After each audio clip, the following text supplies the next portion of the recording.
Olá, meus amigos, estamos começando um novo episódio de Criative-se. Esse é um tempo para ativar boas ideias, para ativar criatividade em você, no ambiente que você está. Hoje eu estou aqui com um amigo super especial, um cara que eu admiro, aprendo muito com ele e vai transbordar muito aí sobre a sua vida também. Dênio Lara Júnior, tudo bem?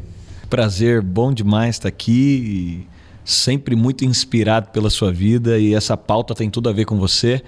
E quem te conhece, quem te acompanha sabe, quem não tem que receber disso. Mas toda vez estar contigo enche o meu coração, a gente volta para casa pensando, é muito bom estar com pessoas assim, prazer demais. E você é parte de uma nova geração de pastores que tem assim uma interação muito boa com a cultura, sem assim ali se render ao liberalismo. Sim. E muito centrado na palavra, mas que tem uma forma de lidar com o mundo muito sábia, né? Pastoreando a Dínamos já há 7 anos, com 11 igrejas no Brasil, já formando discípulos que são pastores já relevantes também. Vai ser muito legal assim a gente saber, né? Como Deus tem te conduzido, como que tem sido a Dínamos hoje, o que Deus tem trazido ao seu coração, o que você nos atualiza sobre isso? Muito bom, eu creio que Deus está trazendo essa perspectiva, né?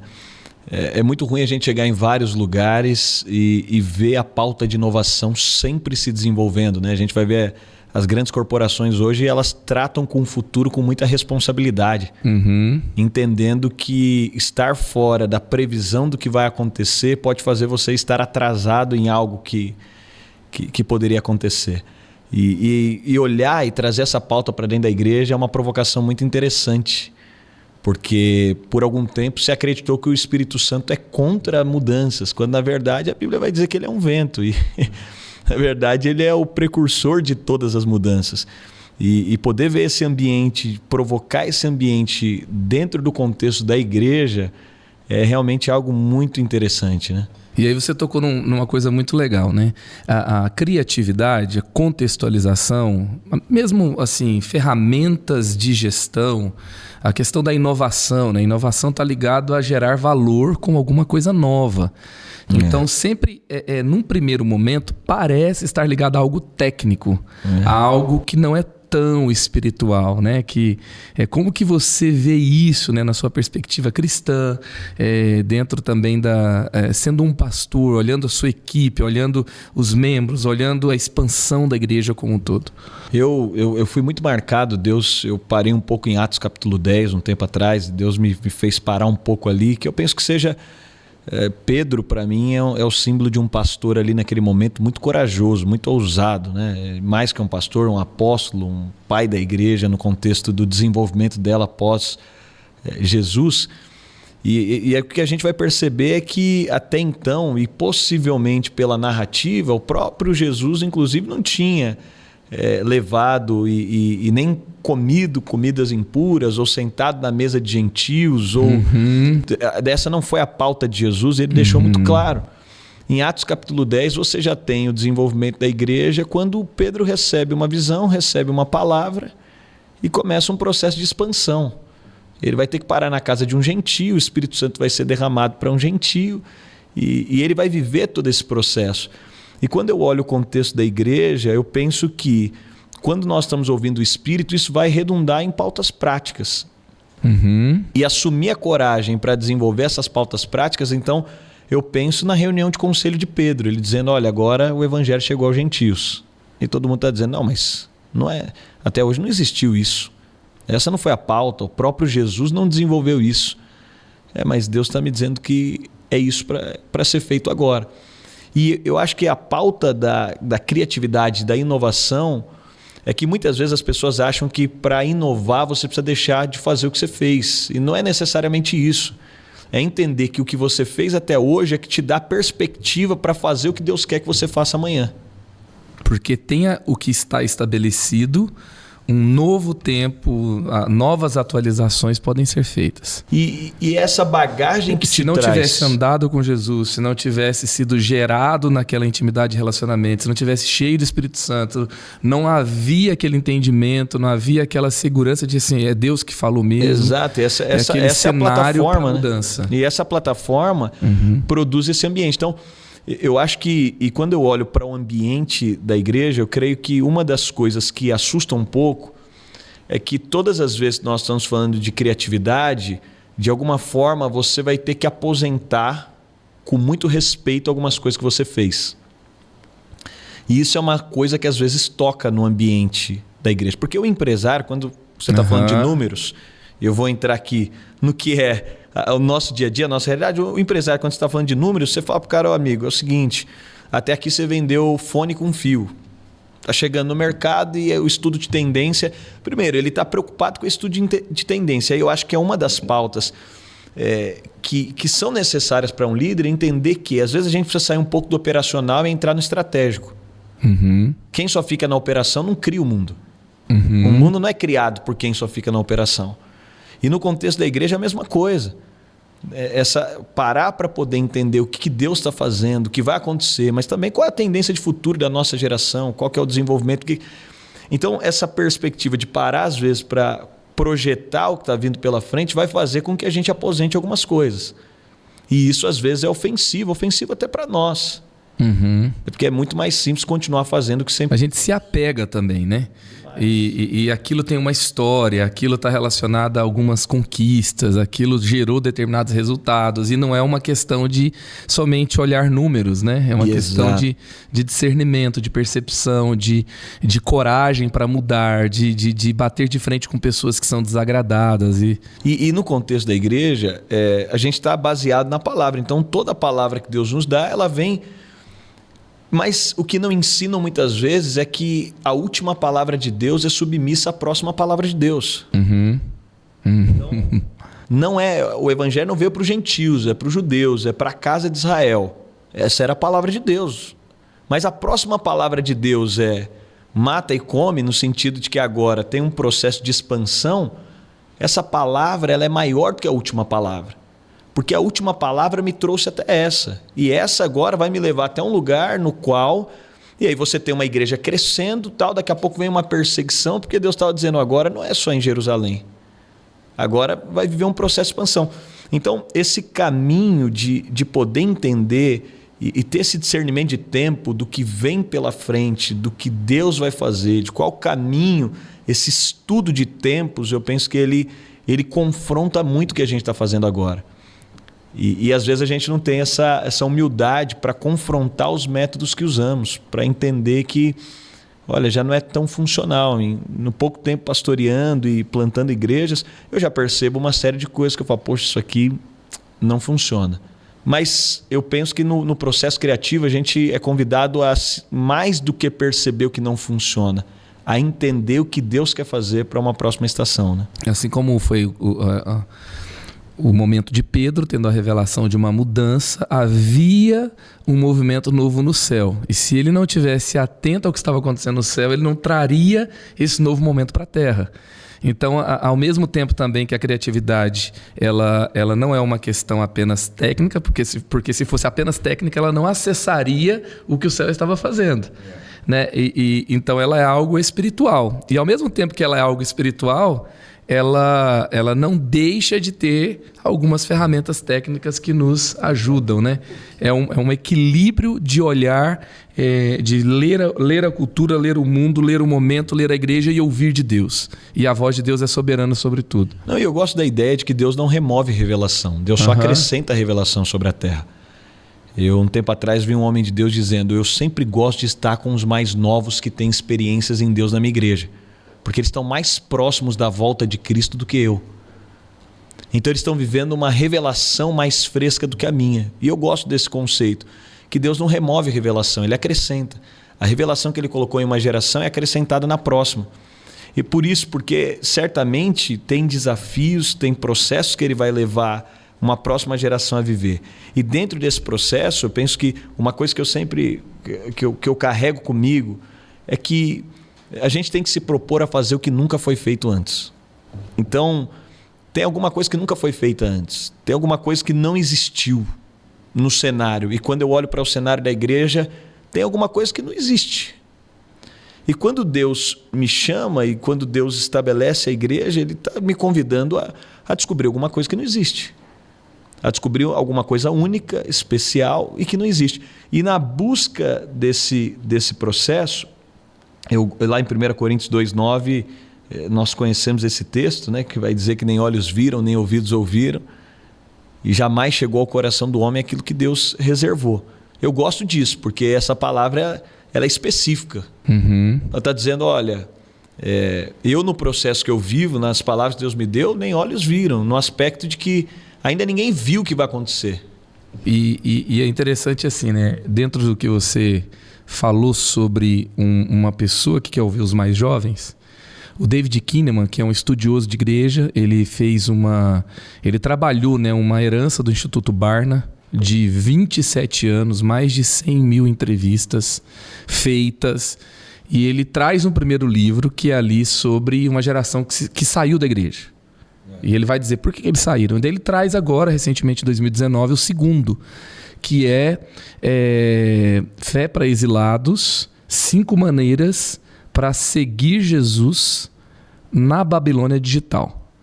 Aí ele pega e fala assim, no contexto de hoje, que nós vivemos, ele vai trazer ali, biblicamente falando, e aí eu acho muito legal, fundamentado em dados muito sérios de pesquisas, ele vai comprovar uma coisa bíblica muito forte, que é uma fé saudável, ela tem uma conexão, um dos 5 pontos é geracional, é uma conexão geracional. Ele pega e fala que você tem que ter uma relação significativa com pelo menos 2 gerações diferentes da sua, para cima e para baixo.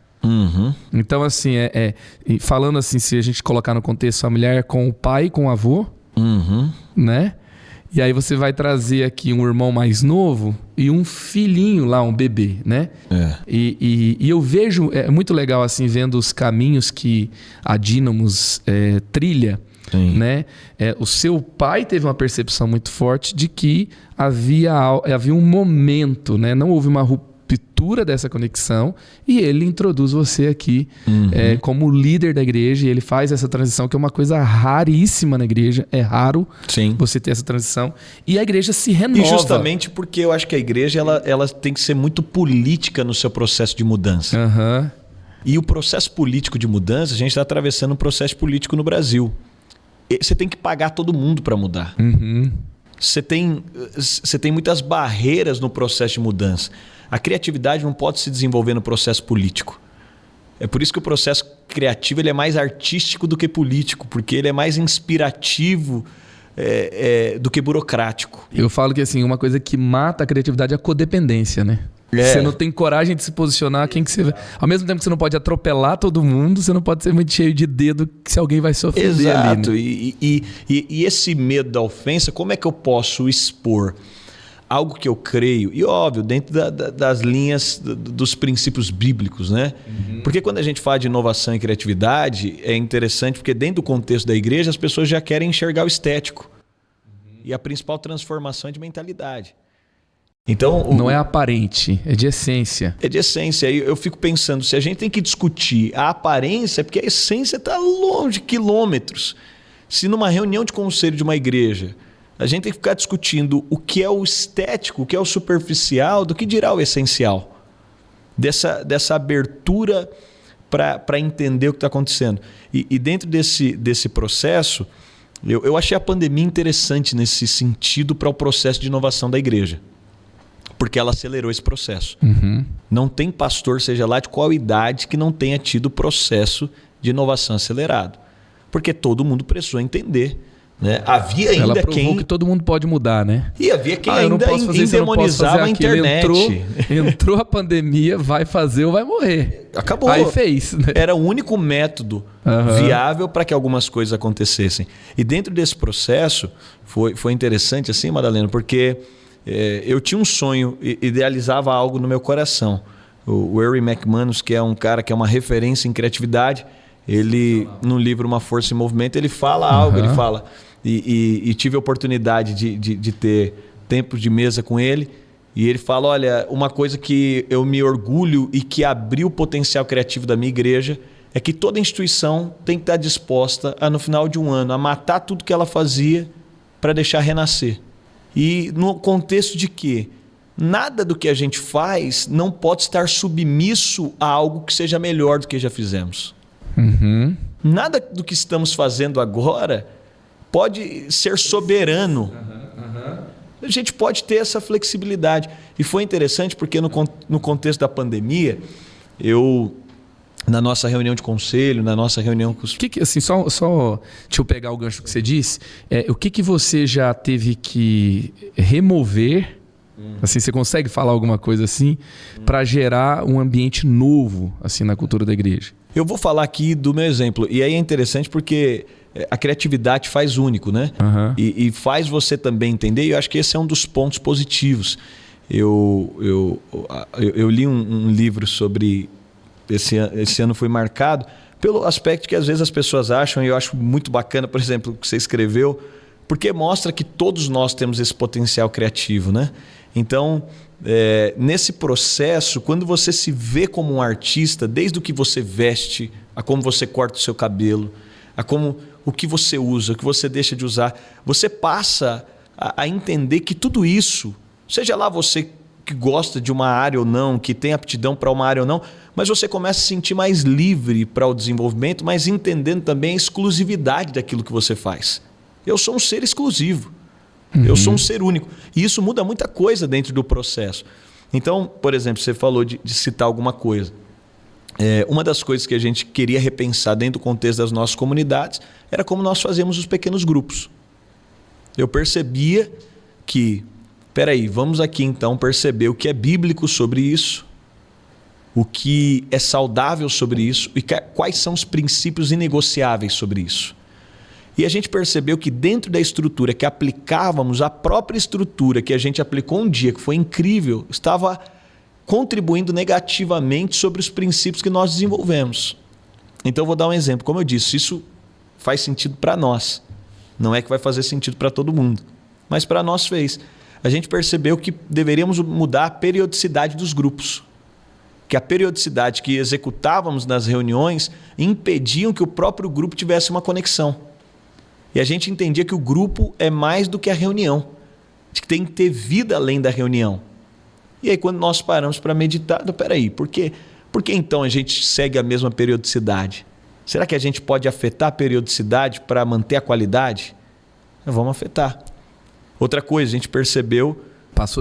Parou de ser semanal. Parou de ser semanal. Passou a ser o quê? Quinzenal.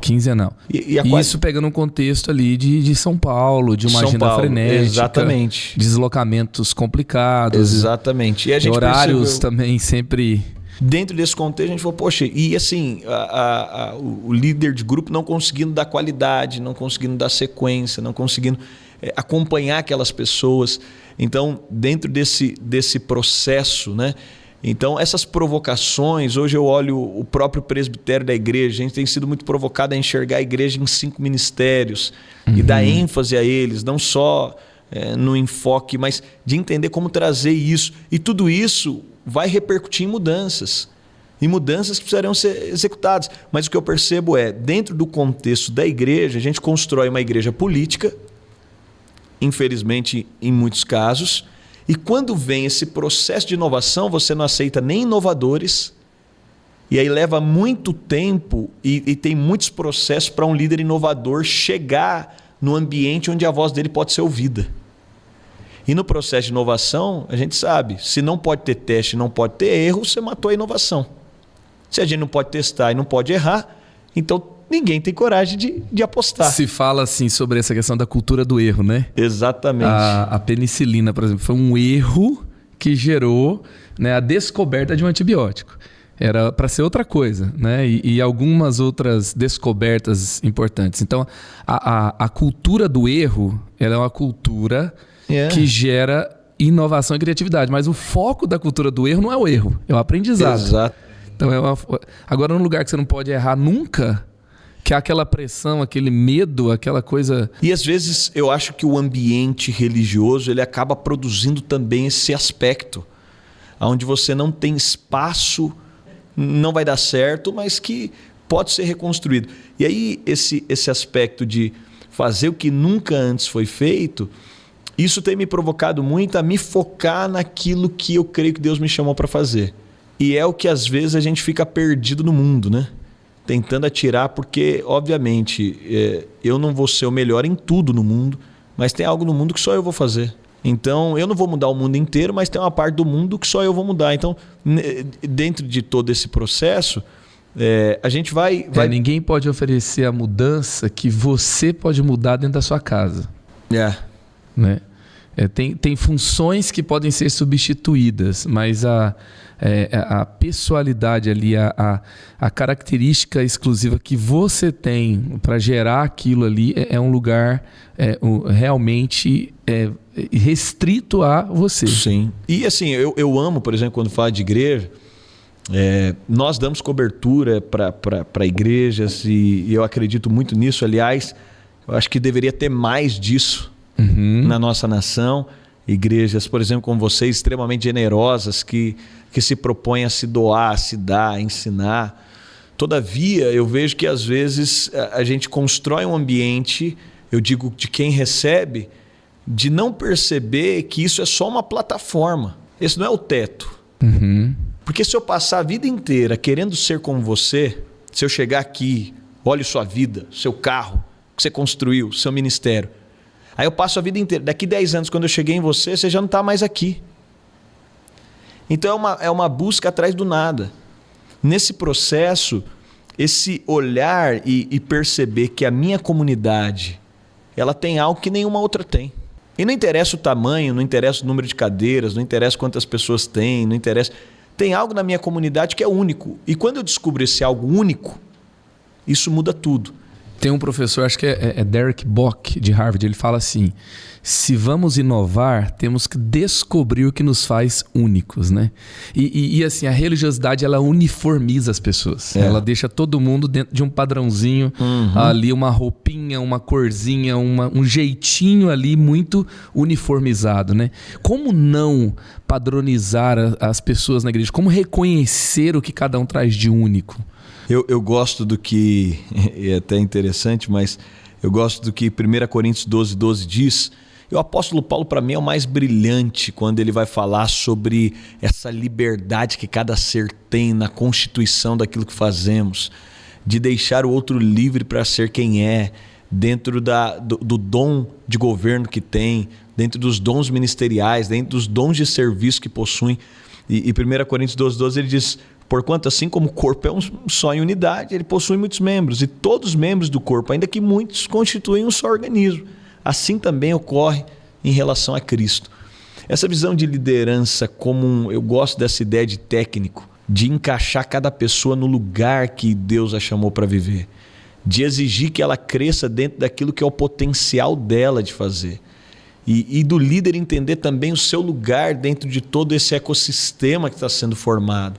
Então, dentro desse processo de encontrar isso nas pessoas, de ver isso nas pessoas, eu penso que esse potencial e de se tornar um descobridor de potenciais, né? Eu gosto desse conceito de encontrar nas pessoas aquilo que Deus as criou a fazer e ser alguém que cria uma plataforma, não para castrar aquilo que Deus a criou a fazer, mas para proporcionar para ela um ambiente. Então, essa semana eu tive até uma oportunidade, porque isso sempre vai continuar acontecendo na vida.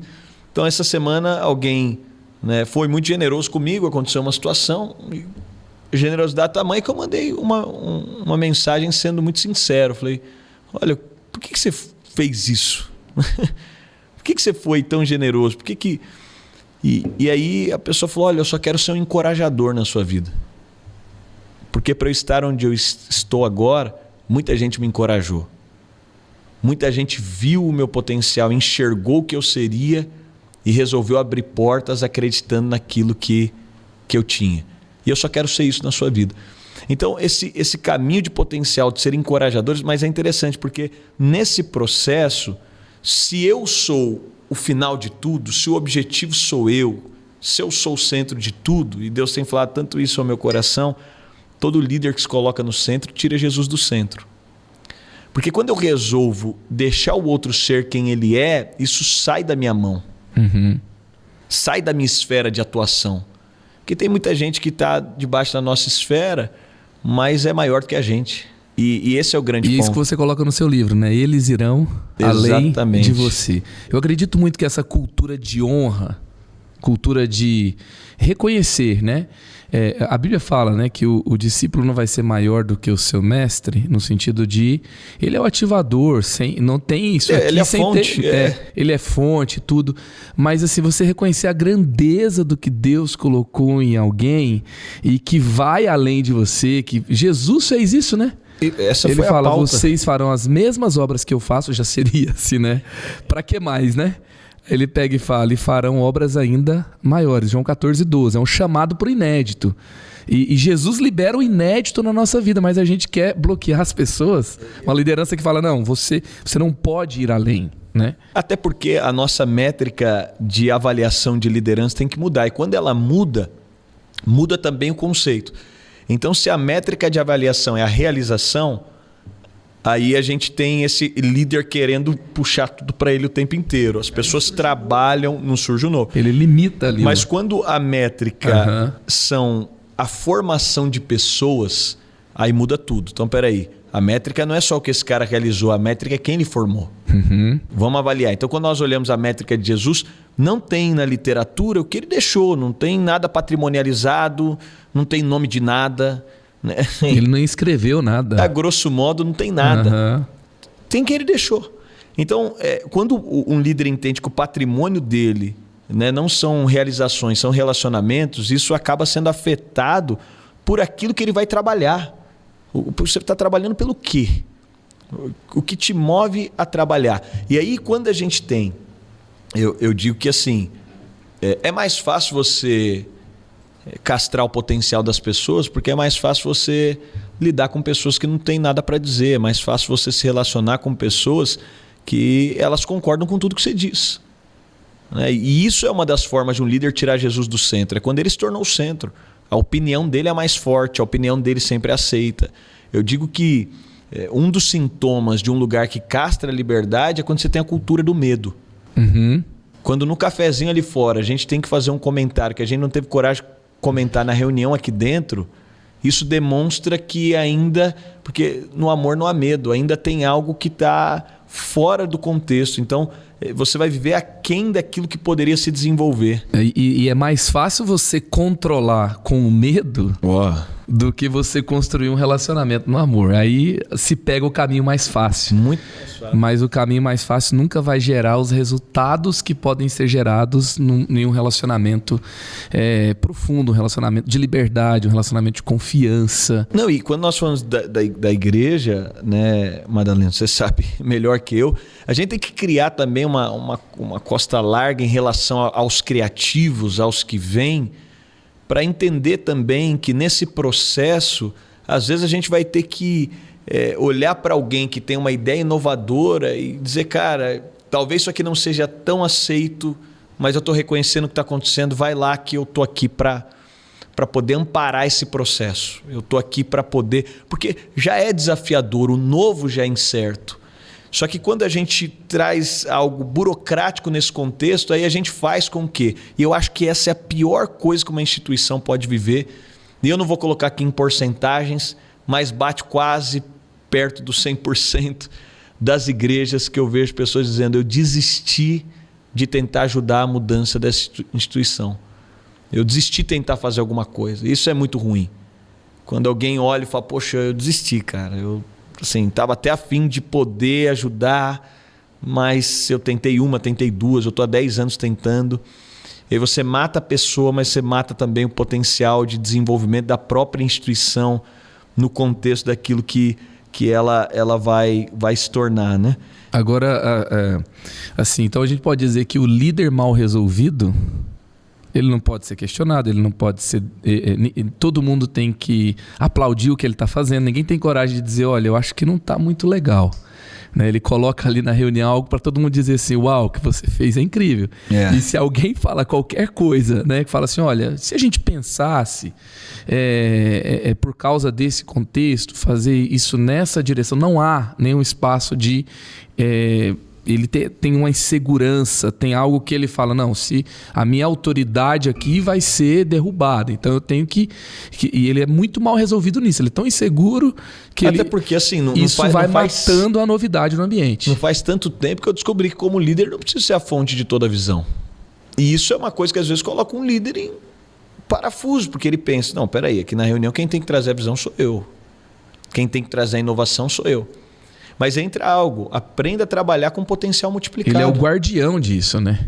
Ele é ali... Ainda que assim, Deus está dando ali, mas você tem um coletivo, você tem um grupo. Agora sim, tem uma coisa... Quando a gente fala de interação de gerações, a geração que está aqui com pele transpirando, com força, com gás, com energia, ela também precisa dessa outra geração. E um aspecto que ela tem também é ter alguém que oferece um determinado limite, que vê assim a maturidade para essa liberdade. E lógico, né, nós não é uma palavra bonita, não é uma palavra para a cultura de hoje, não é uma palavra popular, não é uma palavra aplaudida, mas a questão da submissão, a questão de você, da obediência, é completamente bíblico e conduz um caminho de conquista, né? E aí, qual que é o caminho aqui, né? De você assim, oferecer liberdade, de você colocar aqui, não, eu não sou o cara que traz a cultura, mas assim, ao mesmo tempo, há um norte onde as pessoas podem trazer, mas tem que estar claro, isso aqui é um valor para nós, isso aqui é bíblico, isso aqui a gente não abre mão.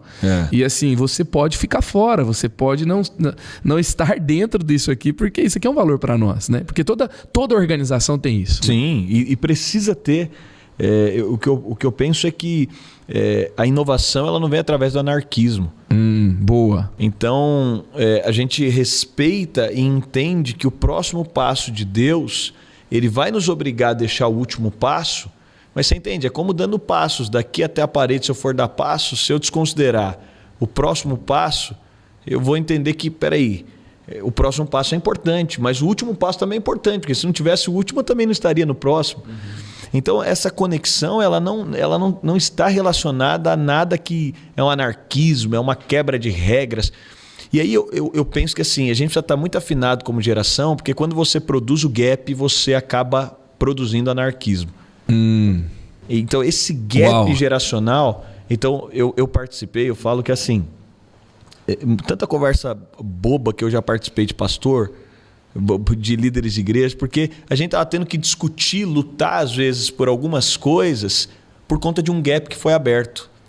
Aí você passa a ter uma pauta muito superficial. Porque você tem que agir no emergencial, você tem que segurar para o negócio não acabar de ficar ruim. Exato. De perder o que está ali. E aí a luta fica por uma coisa que é muito menor. E um crédito valioso é gasto, né? Exato, você gasta energia... em algo que não deveria. Mas o melhor é evitar o gap. Evitar o gap e esse processo de trabalhar com potencial multiplicado. Eu acho que quando a gente fala no contexto de 5 ministérios, a gente está falando de uma liberdade. Hoje, Madalena, assim, para mim está claro, né? Eu tenho clareza e isso é muito legal. Eu tenho uma teoria pessoal particular que Efésios 4, os dons de governo, eles se aplicam para qualquer pessoa no mundo. Talvez um ímpio ainda não descobriu qual é o seu, porque nem está utilizando. Mas aquele empresário mais arrojado, talvez ele seja tenha um perfil mais apostólico.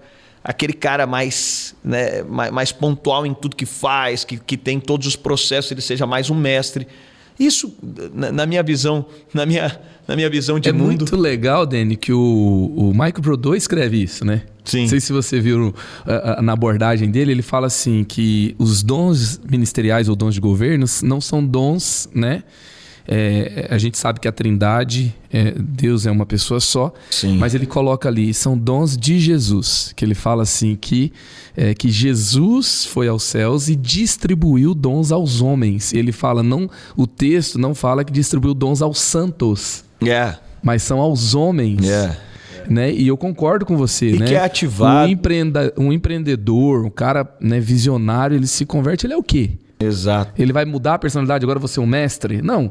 Ele é um empreendedor, mas ele tem um chamado apostólico. E quando ele se conecta com Jesus, isso se expressa no apostólico dentro da visão de reino. E né? Dentro desse contexto... O gerente de vendas é um vendedor, ele é um evangelista. E, né? que inclusive é o nome utilizado hoje pelas empresas. Né? O evangelista é o cara que está convertendo a visão da empresa. E eles beberam na Bíblia para definir o termo. Exato. Né? Então, e quando a gente olha esse contexto, o que eu penso dentro desse processo de multiplicar o potencial das pessoas é, primeiro, levar as pessoas a entender o que elas são. Cara, o que você é? Né? Dentro desse contexto, Deus te chamou e respeita as diversas linhas, que talvez você tenha mais de um dom de governo. Mas o que é o principal, o que Deus colocou, o que está no seu coração? E saber isso, então hoje, quando eu olho, por exemplo, para a equipe, eu sei identificar aqui quem é o mestre no nosso meio. Então, peraí, a gente vai fazer isso aqui, eu preciso de ouvir esse cara aqui para definir esse ponto. Quem é o cara aqui mais apostólico? A gente vai fazer algo assim, eu preciso de entender. Quem é aqui? Então, dentro desse cenário, quando um líder começa a entender que ele não é obrigado a ter tudo, que ele não tem tudo, e que no processo de inovação Deus está dando um pedaço nesse corpo, o mesmo Espírito fluindo em todos, e que ele vai precisar de todos. Isso faz com que as pessoas se sintam valorizadas dentro daquilo que é parte delas no contexto da visão geral do que Deus está produzindo. E é muito gostoso você se sentir valorizado dentro daquilo que Deus está fazendo. É muito gostoso quando você tem alguém reconhecendo o que Deus te deu para sentar, para dizer, cara, olha, Deus colocou isso aqui, e eu queria entender qual que é a sua visão dentro disso. Então, hoje eu tenho feito muitas perguntas para as pessoas que estão ao meu redor. Cara, sobre essa pauta, como você vê? E aí eu já sei qual é o perfil ministerial desse cara. Faço a mesma pergunta para o outro, eu tenho uma outra visão de um mesmo monte. Eu tenho um outro prisma de uma mesma construção. E aí, quando você pega esse algo, você consegue trazer o todo de uma forma muito mais equilibrada. Porque também quando a gente tem esse gap entre os dons, a gente tem um outro problema. Porque a gente sabe sobre o mesmo tema como que os dons de governo enxergam completamente diferentes as mesmas coisas. A própria edificação da igreja é vista de formas completamente distintas. E quando a gente está falando nesse processo de inovação, de desenvolvimento da igreja, quando a gente consegue trazer sinergia na construção entre os diferentes dons, a gente não só valoriza, mas como a gente facilita esses processos de mudança, né? Tudo se torna mais fácil dentro desse ecossistema. É meio que assim, o autoconhecimento é muito poderoso para a criatividade, para você ter confiança criativa, para você entender o que você oferece de novidade naquele ambiente. Eu acho que para qualquer, de repente, organização, para qualquer ambiente, para qualquer cultura organizacional, vamos dizer assim, seja dentro de uma igreja, seja dentro de uma equipe, sim, você valorizar a descoberta. Assim que você, às vezes teve uma aula do college que a gente deu, que eu comecei a interagir com os alunos. E aí, assim, a gente pedia... eles iam expressar uma ideia que eles tinham, que revelava a visão de mundo que eles tinham, que revelava também, assim, aonde eles queriam atuar com um projeto, porque assim, não havia um limite. Qual que era a única regra? Você não pode fazer uma coisa que já existe. Se tivesse que inventar uma coisa nova, o que você faria? Aí quando as pessoas falavam, né, uma das pessoas falou assim, eu gostaria de ter uma escola de cinema num ambiente onde as crianças não tenham condições de nunca frequentar uma escola de cinema. E ela falou sobre a implementação de um projeto social que seria uma escola de cinema. E aí, a partir daqueles projetos, a gente ia dizendo, olha, você tem um dom de mestre, mas ao mesmo tempo você é apostólico, então você é meio que apóstola mestre. E aí um outro foi trazendo também, e a gente, olha, isso, você tem uma característica de evangelista, e aí quando as pessoas iam ouvindo, os olhos brilhavam. Tem sentido, né? Nossa, é assim, é isso mesmo. O que aconteceu ali? Ela só foi afirmada. Ela só teve um ambiente para trazer algo novo, e isso revelou um pouco mais sobre quem ela era, e isso assim potencializou um chamado. Não, e aí você imagina no dia a dia da igreja, quando se sabe o que é, e quando a gente vai trazer as pautas, a gente diz, olha, vamos parar aqui para ouvir fulano, porque nisso aqui ele tem uma visão que vai ser importante para a construção do que a gente quer. Então, só de descobrir já é empolgante, mas usar é mais empolgante ainda. Então, assim, de descobrir quem eu sou, eu falo por mim, cara, eu sou completamente... E a descoberta motiva a usar. Motiva, eu sou completamente apostólico. E sou pouco pastoral, apesar de ser pastor, porque é o título né, que a gente reconhece até como cultura, mas eu sou pouco pastoral. E quando eu descobri isso, liderando a igreja local, para mim foi uma libertação. Isso não quer dizer que eu não tenha relacionamento com pessoas, não quer dizer que eu não tenha cuidado de pessoas, não quer dizer nada disso. E não quer dizer, inclusive, que eu acho que a gente possa desenvolver. Você tem uma missão de garantir um ambiente onde as pessoas estejam sendo cuidadas. E dentro desse contexto, é muito poderoso você poder entender também outras áreas que você pode crescer, desenvolver. Todavia, você se sente livre para criar dentro daquele contexto que Deus te chamou a viver. O N. Cordeiro, eu li, foi muito revolucionário, aquele livro que ele lançou, que eu acredito que foi a maioria dos pastores, líderes da igreja, né, andando com do tanque vazio. E ele fala lá numa questão, ele fala, quando você começa a entrar em esgotamento, avalie que você está utilizando grande parte do seu tempo para algo que não é a prioridade da sua vida. E ele faz até lá uma métrica 85, 10 e 5. Ele vai dizer que 85% das coisas que você faz, qualquer pessoa poderia fazer. Você poderia delegar para qualquer pessoa fazer. Seja lá, pagar alguma coisa, limpar algo, ou cuidar do serviço doméstico. Qualquer pessoa, seja dentro do seu ramo de atividade, para um pastor, para um líder da igreja. Às vezes o cara está preocupado em arrumar uma cadeira, ele poderia contratar alguém, qualquer pessoa, ele poderia otimizar os voluntários da igreja para poder fazer aquilo. E eu digo porque no cenário pastoral geral do Brasil, de muitas igrejas com demandas, com necessidades financeiras, é o pastor que vai passar 3 meses lá reformando o prédio. Um tempo atrás... Isso mata a igreja, né? Acaba. Porque tem tanta gente ali que gostaria de fazer. Exato. Que foi chamada para fazer. Exatamente. E ele tá pensando, não vou dar trabalho para ninguém, né? Eu vou ser um herói. Exato. Pô, né? E nesse contexto, um tempo atrás estava com o pastor, ele falou, faz 9 meses que eu não entro na minha sala porque está em reforma, sou eu que faço tudo aqui, eu vou... E eu digo porque eu já vivi muito essa síndrome. Fala, não, eu vou aqui, eu resolvo, e aí eu vou cuidar disso, eu vou cuidar daquilo, eu vou cuidar daquilo outro. E quando você para, você entrou no esgotamento porque o que você está fazendo outras pessoas poderiam fazer. E poderiam fazer melhor do que você, e poderiam se sentir amadas, poderiam se sentir... O pastor Carlito, uma vez numa reunião, né, ele falando pra gente sobre a questão de delegar, né? Ele falou assim, querido, se você me vê eu carregando uma cadeira, correndo para começar um culto, antes ali, isso assim, eu posso carregar qualquer cadeira, eu posso varrer qualquer chão, não existe uma tarefa inferior à outra. Mas se você me ver fazendo isso, o que isso demonstra? Não demonstra que eu sou servo. Isso demonstra que eu sou um líder ruim. Ou seja, eu não tenho um ambiente que envolve, eu não tenho uma descoberta de voluntários, eu não tenho uma transferência de visão, eu não tenho um autoconhecimento, eu não tenho uma autoliderança, eu não tenho uma organização de tempo, eu não tenho uma antecedência, uma antecipação de cenário que naquela hora precisaria estar aquela cadeira naquele lugar. Eu não tenho assim uma comunicação boa e eu posso ficar aqui me escondendo por trás de eu sou um líder que está fazendo junto com a galera, né? É isso. E assim, e até mudar o conceito da organização para isso. Porque os seus criativos precisam ter tempo de planejamento. A gente vai pegar no Brasil mesmo, quando a gente vai entender até os próprios empresários brasileiros, são maravilhosos no operacional. O cara trabalha de segunda a segunda. Você fala, cadê seus business plan? Não tem. Cara, cadê? Você estuda o mercado? Qual que é a sua vantagem competitiva? Não sei. Qual que é o propósito da sua empresa? Não sei. Cadê os seus relatórios desse ano? Você tem um planejamento para o próximo ano, futuro? Não tem.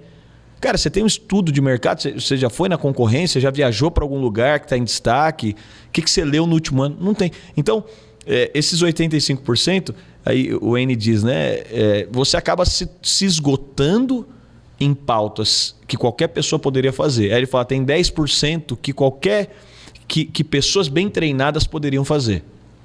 Então, 85% qualquer pessoa, 10% pessoas bem treinadas você poderia colocar para fazer. Não é qualquer um, são pessoas específicas. Então, assim, carregar uma cadeira qualquer pessoa pode fazer. Mas quando você vai falar, às vezes, vamos falar numa comunidade grande, se você for fazer todos os casamentos que acontecem, você não tem mais vida. Você vai ficar fazendo casamento todo final de semana. E aí, às vezes, as pessoas falam, não, eu quero... E não é que você não tenha que fazer casamento, mas você não tem que fazer todos os casamentos. Exato. Mas eu não vou colocar qualquer pessoa para fazer. Então, eu tenho um time, eu treino pessoas, então tem outros pastores, então tem outros líderes, seja lá como a instituição reconhece que deva ser feito. Dando um exemplo aqui. Mas tem 5% das coisas que só você pode fazer. Então, é incoerente, por exemplo, alguém se envolver no ambiente do ministério e perder a família. É porque ele se envolveu demais em alguma coisa que qualquer pessoa poderia fazer e ele esqueceu daquilo que só ele poderia fazer. Relacionamento com Deus, não tem como terceirizar. Só eu posso fazer. Só eu posso entrar no meu quarto, só eu posso ter meu tempo, só eu posso acordar toda manhã e dizer, cara, eu vou ter meu tempo aqui. Só que também isso aqui entra na parte de inovação, criatividade, visão, né? Estratégia, direção. Então, todas as vezes que eu paro para dividir o meu tempo nisso, eu falo, preciso cortar isso aqui, preciso tirar isso aqui, preciso tirar aquilo outro, eu preciso de pensar mais aqui. Então, quando você passa a olhar para aquilo que só você pode fazer, isso te ajuda a definir prioridades e vai te levar para um campo de planejamento. Então, esse pensar o futuro constantemente vai te provocar ao entendimento. Então, às vezes, numa comunidade, você tem alguém envolvido com o que todo mundo poderia fazer. Não tem tempo para inovação. Não existe espaço para parar e... Então, essa visão de futuro de Deus, de desenvolvimento, de preparar o coração da comunidade para mudanças, você também saber digerir. Então, o que eu percebo às vezes a imaturidade faz com que a gente não prepare as pessoas para as inovações acontecerem. O melhor, e eu estava dizendo, a pandemia foi maravilhosa nesse sentido, porque hoje eu vejo a equipe de pastores da comunidade, né, das nossas comunidades, muito mais preparados para entender, poxa, vamos ser muito mais práticos. As mudanças vêm, vamos ser mais práticos. Eu digo, eu estou preparado para ser pastoreado pelas crianças que hoje eu abraço no final do culto. E a gente tem que ser mais prático dentro desse processo de mudança. Daquilo que a gente fazia, que deu certo, que foi demais, que foi fenomenal, mas que hoje já não é mais para ser feito. E essa renúncia do que foi feito para abraçar algo novo vai nascer nessa prioridade daquilo que só eu posso fazer. Eu tenho certeza que tem assim centenas de pessoas nos ouvindo, que a hora que você faz essa divisão, você vai descobrir. Eu estou gastando meu tempo naquilo que não era para fazer. Aí você fala, eu não consigo priorizar a minha casa. Não, eu não consigo ter tempo com a minha casa. Não, você não consegue priorizar. Eu não consigo. Quando fala dessa questão, então, vamos falar questão aqui de igreja. Qual é a última viagem que você fez para sentar para ouvir alguém que te inspira? Você tem pelo menos o nome das pessoas que mais te inspiram? Tem aquela frase, né? Tanto o líder, o pastor, o empresário fala, não, se eu parar, a coisa cai, né? Exato. Não vai falir, não vai para frente. Exatamente. E isso é um ciclo vicioso, né? A gente estava dando um exemplo da cadeira aqui. Você pega uma cadeira hoje, amanhã você pega a cadeira e outra cadeira. Amanhã são 3 cadeiras. Porque aí você drena uma comunidade também e você vai repercutir isso na comunidade. É uma comunidade que não tem inovação porque as pessoas sempre estão ocupadas com algo que elas não precisariam estar. E aí elas estão ocupadas o suficiente para que não possam perceber algo novo que pode ser desenvolvido. Agora vamos falar de uma coisa assim, o universo que nós podemos atuar. Eu fico lembrando ali de Atos 2. Um momento ali que é emblemático, né? Sim. A igreja ora em línguas, recebe o Espírito Santo. Pessoas do mundo inteiro que estão reunidas naquele lugar veem a igreja. A igreja não está naquele lugar dentro de um templo fechado. Eles podem ser vistos, eles podem ser ouvidos. E vamos pensar, eles não estão fazendo culto. E o que eles estão falando pode ser entendido na própria língua de cada pessoa. Então as pessoas estão entendendo o que está acontecendo. E é alguma coisa nova. Sim. E quando assim, tem todo um ambiente ali de derramar do Espírito Santo que é muito específico. É como se fosse a festa de inauguração do Espírito Santo na igreja, né? A partir dali ele atua e tem algo que é muito único ali. Mas ao mesmo tempo a gente vê assim, o texto vai dizer que todos ficaram perplexos, maravilhados, tem versão que vai dizer atônitos, e o mundo não vai ficar perplexo com a igreja fazendo apenas culto. O mundo não vai ficar perplexo com a igreja se reunindo aos domingos. Uma igreja que se reúne aos domingos e faz um culto pode ser o culto mais sensacional, com a palavra mais incrível, com louvor mais, né, top, com uma ordem de culto, um programa de culto mais criativo que seja, um culto que a igreja faz, que é o que todo mundo espera de uma igreja. Sim, é o mínimo. Né? Agora, e ninguém vai aplaudir falando, uau, a igreja fez um culto excelente, né? A sociedade não vai. E aquele texto fala que todos ficaram perplexos com o que a igreja estava fazendo. E o resultado foi, ali, dentre muitas coisas, transformação social. Isso gerou mobilização para uma visão, uma força muito poderosa para a igreja, né? E eu vejo muitas vezes a igreja preocupada, vamos inovar? Vamos inovar o culto. Vamos inovar a pregação, vamos inovar o programa de culto, vamos inovar o ministério que acolhe as crianças. Yeah. E que universo, né? Sim. Ação social, tanta coisa que nós... Quando não, a igreja e essa provocação não cuida, é muito positiva. E o que eu penso mas a gente só consegue o a mais, eu penso que a excelência é quando você transcende o aspecto de conseguir fazer, né? A casa está redonda, você troca de carro, você resolve... Você começa a enxergar, não que isso seja detalhes, mas você começa a perceber o que você pode fazer além depois que a tarefa de casa foi bem feita, né? E eu acho que esse é o grande ponto, né? Enquanto a gente não consegue desenvolver o mínimo, ter esse espaço para o mínimo, a gente começa a ser barrado para fazer algo que vá além daquilo que é o mínimo, né? Exatamente. E o que você percebeu, por exemplo, você falou de uma mudança de um tempo de pandemia, né? O que você tem visto, talvez na sua própria igreja ou dentro de um contexto de igrejas, com relação assim, ao que é novidade, o que a gente... ou oportunidades de inovação, onde eu soube, por exemplo, a atuação da Dynamos dentro das universidades, o Drops, né, o nome dos grupos, está crescendo bastante, né, tem uma frente muito importante ali. Quais são essas frentes? Assim, cara, tem uma oportunidade incrível aqui da igreja ser protagonista. E aí eu acho que dentro desse ponto, a geração, né, do TikTokers, das redes sociais, ela vai nos trazer pessoas também que vão nos mostrar demandas que a gente não sabia que existia. Elas também vão ser uma resposta para perguntas que a gente também não sabia que existia. E quando a igreja tem esse ar de acolhimento, porque hoje também você tem essa questão, né? Hoje a influência das pessoas aumentou muito, a opinião das pessoas pode ser ouvida com muito mais proporção do que foi um dia. A gente pega há 15 anos atrás, a proporção da influência, da opinião, da informação era muito menor do que é hoje. O que eu vejo é que, durante muito tempo também, a gente dizia para as pessoas o que elas deviam fazer, mas eu acho que também no ambiente de maturidade elas começam a perceber o que o Espírito está soprando e dizendo, olha, eu estou trazendo isso aqui para cá porque Deus está colocando isso aqui no meu coração. E essa liberdade para fazer um mix entre aquilo que você tem que fazer, mas aquilo que o Espírito também está te conduzindo e que a gente vai abraçar entendendo que o Espírito te trouxe para fazer, também é importante dentro desse contexto. Porque isso nos dá a abrangência de não ter e não ser uma geração que tem talentos desperdiçados. Que tem gente incrível que não encontrou espaço. Tem gente com palavras, e a gente encontra isso aos montes, infelizmente.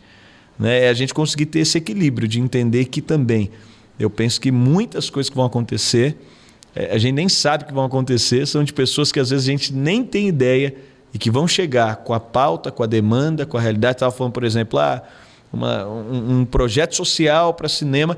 Às vezes a pessoa já veio com isso no coração. E aqui não existe. Nunca pensamos sobre isso, mas entendemos que isso pode ser. A gente quer te ajudar nisso. A gente quer fazer essa cooperação disso. Então, eu penso que também muito da criatividade, essa geração é muito dinâmica pelas facilidades que ela encontra, né? pelo dinamismo, que tem os seus desafios. Aí você vê assim, a limitação do líder mal resolvido de novo, né? Porque chega um cara e fala, nós tem um negócio muito legal. Eu tenho um projeto aí para cinema. E talvez o cara, por não ter tido aquela oportunidade, por não entender o que está sendo falado, ele pega e se defende. Né? Vamos ler a Bíblia, rapaz, né? Vamos cuidar, já tem muita coisa para fazer aqui, vamos fazer o que já temos para fazer, que já está ótimo, né? E aí você vai se fechando, né? E aceitar contrapontos, entender que o seu mapa de mundo não é o todo. Uhum. E quando você tem abertura para isso, e justamente a gente volta aqui nessa comunidade que tem espaço para isso, aí vira uma cachoeira de gente que encontra espaço, que encontra liberdade, que pode se desenvolver. E aí o ambiente, como o ambiente de castração ele se torna multiplicado, o ambiente de liberdade e de inovação ele também se torna multiplicado. Uhum. Então você começa a ter esse desenvolvimento e aí é aquele ponto que a gente diz, você sai do trivial, você sai do básico, você sai do prédio, você sai do contexto da reunião, você começa a transcender e entender que há um movimento do Espírito, que o Espírito está trazendo pessoas, que elas estão criando. Né? Alguém certa vez disse, né? Se Billy Graham fosse da sua igreja, será que ele teria se tornado esse cara? Ou será que ele encontraria um pastor para colocar a mão no rosto dele e dizer, não, negócio de evangelismo aí? Esse é o ponto, né? Exatamente. E que fique claro assim também, né? Que fazer um culto bem feito, sim, né? Valorizar as pessoas naquele ambiente, fazer o básico, isso assim, é o essencial. Se a gente não está fazendo nenhum culto direito, né? Jesus, se a gente não está fazendo o nosso básico bem feito, inovando e envolvendo e tendo presença de Deus ali, não vai ter muito como sonhar com muitas outras coisas. Exatamente. Agora uma coisa também interessante é que eu vejo muitas igrejas e muitas equipes, muitas organizações executivas também que terceirizam a criatividade, terceirizam essas funções criativas, né? Não, vamos botar na galera do vídeo, vamos botar na galera da comunicação, vamos trazer uma solução de alguém que é especialista nisso, e aí eles também colocam algo assim, não, essa pessoa tem um dom, essa pessoa, você é bom de nome, né? Então cria um nome para mim agora, né? E aí assim, não, eu nunca vi isso acontecer, viu? E aí assim, não, eu não sou bom nisso, então eu vou ficar aqui fazendo feijão com arroz. E enquanto um líder, ele é responsável por ativar aquele ambiente para a criatividade. Então, ele chega e fala, gente, semana que vem nós não vamos ver relatório nenhum. Cada um aqui tem uma missão. Qual que é a sua missão? Você vai trazer alguma coisa nova. Vamos dividir em grupos? Fazer grupos aqui de 5, vocês vão se reunir, esses 5, até a próxima reunião, vou dar 15 dias. Vocês podem tomar uns cafés juntos. A melhor ideia que vocês tiverem, assim, que ainda a gente não tem, vocês trazem. E a gente vai discutir, a gente vai ouvir. Talvez aquela ideia nem aconteça, mas todo mundo parou para pensar numa coisa nova. É o conceito das empresas, né? Ter essa chuva de ideias para... E às vezes a gente, no contexto da igreja, a gente acaba tornando sagrado algumas coisas que são práticas, que são simples, que poderiam mudar, que teria muita facilidade de mudar, e a gente acaba endeusando algumas... A gente pega a questão que você estava falando do mínimo aqui, culto. Tem igreja que não consegue quebrar uma liturgia, que é somente algo que é feito. As você pontas tem dificuldade de quebrar uma liturgia, né? É a ponta do rocambole. Por que corta a ponta? Porque quem fez a primeira vez não tinha como colocar na travessa, cortou. A partir de então todo mundo corta. Então assim, quando você não pode questionar desde coisas simples daquilo que você pratica, é igual você está dizendo, para chegar nesse nível de dizer, gente, traz a inovação aqui, que a gente vai entender o que a gente pode fazer para mudar, você chegou no nível que aí é essa comunidade que ela pode morrer e renascer no aspecto de que ela sempre está disposta a perceber no que ela pode se tornar útil para que ela não se torne obsoleta. Esse é o sentimento que eu tenho quando eu entro numa igreja católica histórica, no centro de uma cidade. É legal, é bacana, mas não tem sentido, não afeta a minha vida, não comunica com aquilo que eu sou, não tem conexão, não tem, a abordagem não me atrai. E a verdade é, toda a comunidade está fadada a esse caminho, caso não se abra para entender os ventos do Espírito de inovação. E mais, isso não dura, antigamente demoraria 70, 50, 30. Hoje, caso você se feche para aquilo que o Espírito está fazendo, em 5 anos... A velocidade é maior.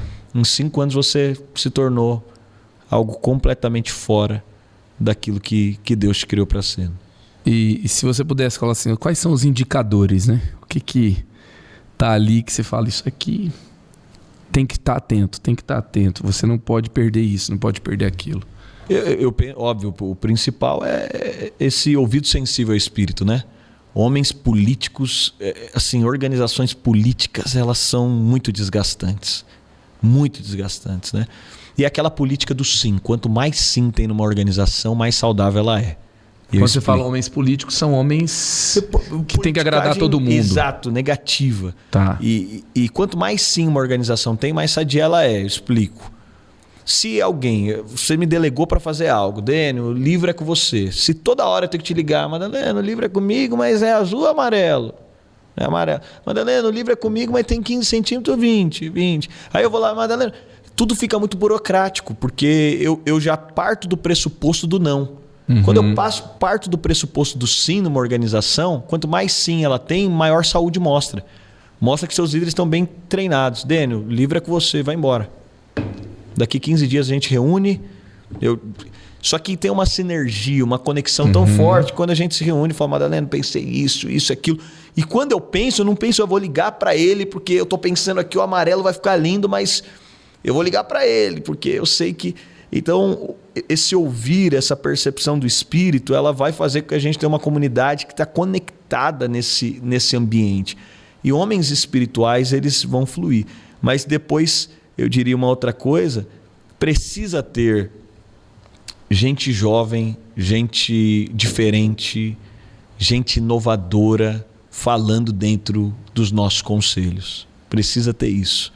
Eu sei que às vezes isso custa um pouquinho, mas precisa ter. Não tem jeito, porque se a próxima geração está muito longe a voz dela, e aí tem um princípio, assim, Madalena, eu digo que, eu sempre falo para os pastores que caminham com a gente, eu sempre tenho isso, é o princípio da representatividade. Você entra num lugar, você já começa a imaginar, tem espaço para mim aqui? Por quê? Porque você começa a ver as figuras de representatividade. E essas figuras de representatividade não são definidas por quem está no backstage, são definidas por quem está na linha de frente. Então hoje, quando eu penso numa comunidade, eu vou falar eu, Dênio. Esquece aqui o Dênio, que é pastor de uma comunidade. Quando eu penso numa comunidade, eu penso nas figuras de representatividade. Essa comunidade aqui tem anciãos para falar nela? Ah, tem. E é tão interessante você falar isso, né? Uma das abordagens que tem gerado maior índice de criatividade é design thinking. Tanto é que não é mais um modismo, não é mais uma questão de, sei lá, vai passar esse negócio de design thinking, todo mundo está falando aí, já tem se consolidado mesmo como uma ferramenta importante. E ela considera as amostragens. Então, assim, eu vou criar um produto para criança. A criança está envolvida no processo? Tem feedback de criança? A criança, então, ela é uma forma de envolver na problematização e na solução. Então, quantos ministérios de crianças na igreja envolveram a criança só para problematizar e para solucionar? E no fim não encontrou, né? Não encontrou a solução, porque se não tiver a participação, você traz uma solução que ninguém pediu. Muito bom. Então, a sensibilidade ao espírito, o que você falou, não ter a politicagem, né? Você ter segurança. Isso é uma coisa que é chave. Precisa quebrar, né? E envolver pessoas diferentes e pessoas novas. São 4 chaves importantíssimas. E assim... E precisa bancar isso, né? Naturalmente falando, a gente vai trazer alguém ainda inexperiente, mas que a opinião dele sobre a próxima geração vai produzir uma representatividade para que a gente não esteja descompassado. Incluir estrategicamente. Exatamente. Ser incomodado. e ser provocado, isso é coisa que a gente não gosta muito, mas... E assim, eu terminaria dizendo sobre uma cultura saudável, porque a gente fala de sucessão, todo mundo pensa que é quando chegar em 60, 70. Sucessão não é um momento, é uma cultura. Você já pensou assim, quando eu vou transicionar? Porque é muito legal assim, né? Eu vivi uma determinada fase que estava todo... assim, eu vivi uma determinada fase que tinha um grupo de pessoas dizendo assim, a gente tá aqui, nós somos a nova geração, né? E a gente não tem espaço, a gente não é ouvido, aquela coisa toda, né? Aí daqui a pouco esse cara da minha geração, ele agora tá com 35. Ele tá com o bastão na mão para passar. Tem um cara de 20 aqui, né? E ele não tá tão assim... tão afim de perceber esse cara, de promover esse cara, de reconhecer que esse cara traz novidade, né? Ele questionou uma transição lá, né? Mas ele não tem condições de promover um novo que tá nascendo aqui. Não é simples transicionar, né, Madalena? A gente até um dia bateu um papo sobre isso. Eu vivi uma transição com meu pai e participei de uma transição agora, né? Porque assumi uma igreja do meu pai há 7 anos atrás, fiquei 7 anos nessa igreja e transicionei essa igreja depois de 7 anos. Você fez igual o CTO, né? É. Dizem que o tempo médio de um CTO é de 7 anos. 7 anos. O tempo de um desenvolvedor do Google é 7 anos. 7 anos. Aí, ó, tô bem. O desenvolvedor o cara lá do Google de linha de frente de desenvolvimento, ele tem que saber o que fazer depois de 7 anos, que ele é aposentar depois. Então assim... Aí você ficou 7 anos. Fiquei 7 anos. E eu passei a experiência de receber e a experiência de passar. Eu vou dizer que passar é mais desafiador do que receber. Daí porque você tem muito cara que recebeu, mas não passou. Não é simples. Porque se fosse, a gente teria... O histórico de transição, ele não é a regra. O que eu descobri na transição, Daniel? Ele não é a regra. Ele é a exceção. E a primeira coisa que a transição, quem vai potencializar quem vem é quem está deixando. Quem valoriza, quem levanta, quem ergue. Então, por exemplo, nesse processo de transição, fui transicionar uma igreja muito maior do que eu assumi, né, em todos os aspectos.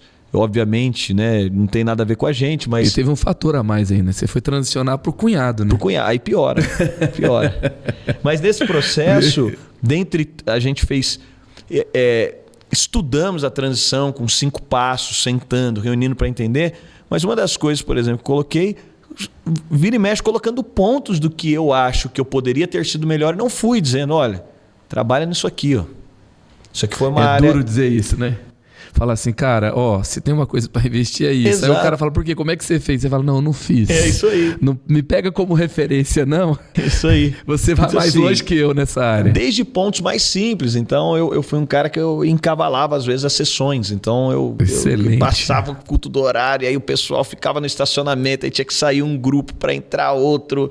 E o pessoal ficava revoltado no estacionamento e travava a avenida e aquela coisa. Então, desde pontos simples, cara, isso aqui foi uma coisa que eu não fui eficaz. Se você fizer diferente, as pessoas vão perceber por detalhe. Eu estou preparando o caminho para que... Então, porque no momento da transição não tem jeito, a gente está falando de coração. O seu coração é checado. Em qual é a sua base, para quem que você está construindo. O seu coração é checado entendendo, cara, para que você está fazendo? Para quem você está fazendo? Eu brinco que nesse processo de transição que eu vivi foi o André que assumiu, meu cunhado, você conhece. E nesse processo, eu fui... A primeira coisa que eu fiz foi toda a equipe... Eu brinquei, mas você passou para esse... Não, o cara é muito melhor que eu, muito. Né? Não tem assim... Irmãos excelentes. Não tenha dúvidas da capacidade, não tenha dúvidas. Eu, assim...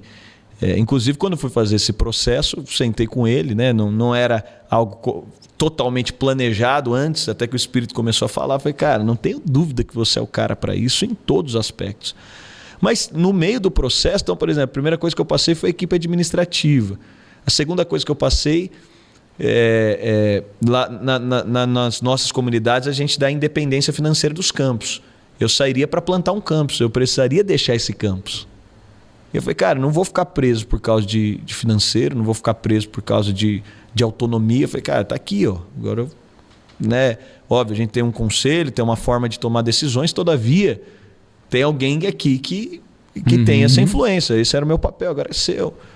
Então eu brinco que eu cheguei um dia no meio desse processo de transição e se você não for um líder resolvido, você se sente ameaçado, porque você se torna inútil. A transição bem feita torna você inútil. Ao ponto que você está colocando alguém para dizer, ué, eu não vou aparecer mais aqui, eu não vou estar mais aqui e está aqui. O formador de heróis fala isso, né? Torne-se o líder inútil. E um dos dias, óbvio, né? Toda a comunidade e tal tem suas vagas ali demarcadas, né? Eu brinco que um dos dias eu cheguei no nosso estacionamento privativo e eu não tinha onde parar o carro. A vaga estava ocupada, obviamente, ali a gente já estava, né, caminhando no processo de transição. E eu lembro que eu parei e falei, puxa vida, mas nem vaga eu tenho aqui mais. Me senti inútil. E aí o Espírito Santo falou, é justamente sobre isso. E é numa hora dessa que se alguém não tem o coração resolvido, aí reacende aquele... Ele toma tudo de volta. Exato, ele vai querer competir. E a gente vê tantos processos de transição que vão e que retroagem completamente. Então eu vivi um processo incrível de transição do meu pai, que é um cara que assim... no backstage, na frente das pessoas, sempre potencializando, valorizando, reconhecendo. E pude passar pelo processo também de poder agora transicionar e enxergar o poder que existe nisso, né? E é tão gostoso poder ver isso. É tão bom poder ver que no reino de Deus a gente não é protagonista. A gente só faz parte dessa história para que um mereça brilhar. E eu penso que no final tudo é sobre a maestria de só preparar o caminho, só guardar as coisas para que o nome de Jesus seja o maior nome em todos os lugares. Uau, sensacional, Dênio. Muito obrigado. Prazer. Que papo incrível. Prazer. E que Deus continue te abençoando. Que, assim, meu Deus, né? Eu não estava nem preparado para ouvir tudo isso, né? Que você fala, cara, eu recebi, fiquei 7 anos, já transicionei, já estou fazendo uma coisa nova. Estou tentando acompanhar, né? Tanta coisa nova, tanta coisa muito boa bom. Que Deus está fazendo por meio de vocês. Foi realmente novo, né? Não conheço um pastor que assumiu. Sim. Não, está sendo legal. Eu assumi aos 22 anos. Pro apostólico, isso. Né? Incrível. Muito obrigado pela... Madalena, que você é uma referência na minha vida, na minha história. E para mim é um privilégio enorme poder estar sentado aqui com um dos maiores homens do Brasil e que tem assim, derramado sobre a nossa geração. Muito obrigado pelo privilégio de estar aqui compartilhando e com toda essa galera podendo nos ouvir. Deus abençoe muito você, obrigado. Sua família, igualmente. A Dynamos, tudo que você colocar as mãos, tudo que você inventar de novo, que você tem a parceria do Espírito Santo. Agora, ainda mais, assim, bem instruído. É isso aí, então criative-se, se ativou algo novo em você, seja então um ativador na vida de mais alguém que pode então receber de você algo que vai gerar um novo na vida dela. Valeu!